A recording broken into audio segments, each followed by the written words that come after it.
Hey everybody, this is Tristan Blake, and today we're going to learn about studying. Now I know this isn't everybody's favorite topic, but being able to study is a lifelong skill that will lead you to many successful years in school and college if you decide to go.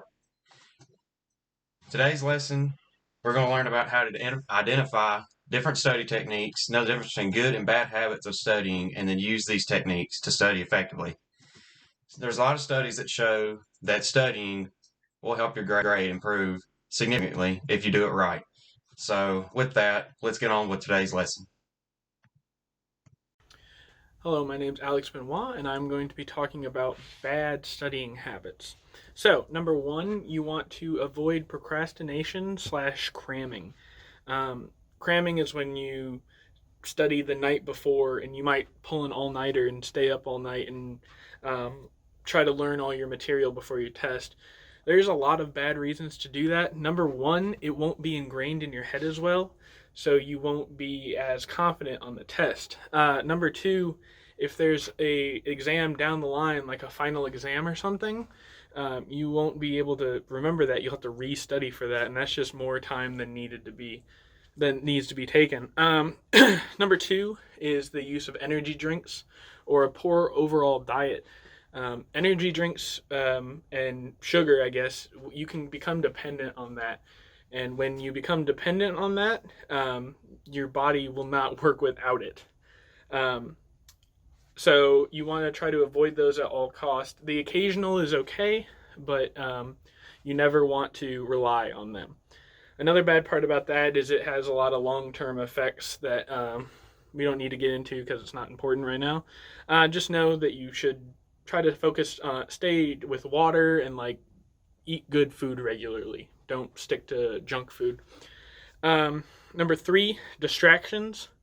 There's all sorts of distractions, but I think the most common nowadays would be the use of electronics, such as like a phone or a computer or a TV. While some of those things might be very good for educational purposes, they can also be very dangerous. We can get distracted very easily and not be able to focus. So, one thing you might want to do for that is try to avoid being on your phone as much, or maybe even just put your phone away during your study time. And then try not to study in front of like a TV or while you're watching something, um, just to overall reduce the amount of distractions you already have. And then the fourth point kind of goes along with that is your surroundings. Make sure you're not doing it somewhere loud, and make sure you're not doing it with friends that don't want you to succeed. Um, they if they if you had these friends and they were trying to like study with you, that's completely different. If you had just friends that were hanging out with you while you were trying to study, there's a good chance you will not be studying effectively or to the highest level. And then when you also, for surroundings, you don't want to be somewhere that you feel like extra comfortable in. I'm not saying be uncomfortable. I'm just saying that you want to be somewhere that you wouldn't fall asleep in. Like if you're in like a couch or on your bed or something like that, I'd highly suggest not studying there because you're more likely to want to just fall asleep or maybe even just say, no, you know what, I don't need to do this right now. Anyway, those are some bad studying tips. Hi students, today we're going to learn about good study habits. Studying something that every student hates but is necessary for success. By the end of this lesson, you will learn study habits that will lead you to better grades. Step number one is do not cram before your test. You need to spread out your study sessions over a certain period of time, and you need to have a plan and write down the plan into a schedule, which will help you save time and leave you less stressed. The second thing is try to study at the same time every day so you can establish a routine, and this will make you more mentally prepared every day to study. The next thing is you need to have specific goals for your study time. Students need to know exactly what they need to accomplish during each study session. Before you start studying, set a study session goal that supports your overall academic goal. The next step is start with your most difficult subjects first. The most difficult subjects will require the most energy and the most most effort and mental energy. Once the hardest work is completed, the other work will seem a lot easier for you. The next is to cut out all your distractions. If you find that you get distracted easily, try to realize what those distractions are. For example, your phone or a TV. If your phone is the problem, make sure you turn it off and put it in the other room. And if it's your TV, just make sure it's turned off. And lastly, use study groups, but only if you will not get distracted.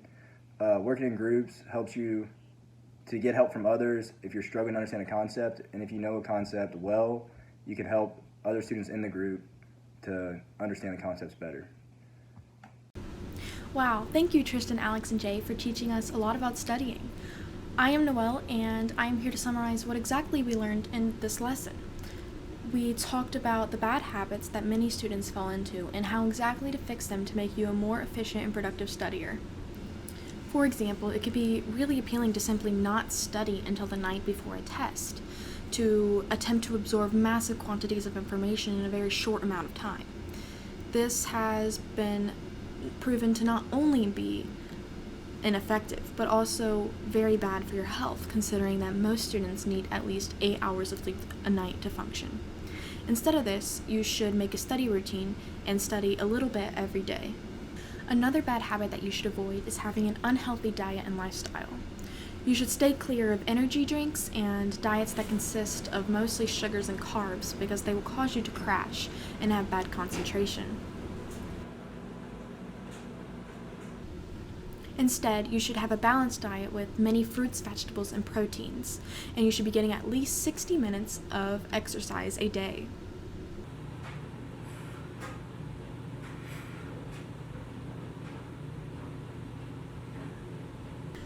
Another way to be a more efficient studier is by limiting your distractions by putting your phone away in another room and finding a calm and quiet place to study.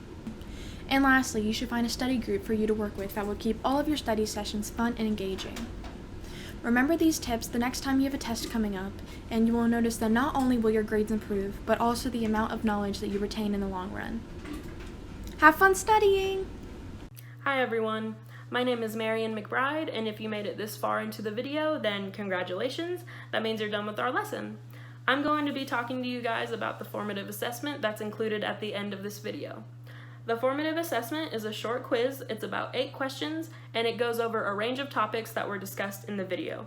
Some of these topics include effective and ineffective study habits, where you should and shouldn't be studying, and how much sleep you should be getting at night.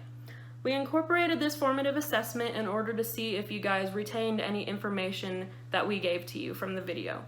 I think you guys should be able to use the information that we provided to you and incorporate it not only into your study routines, but into your daily lives as well.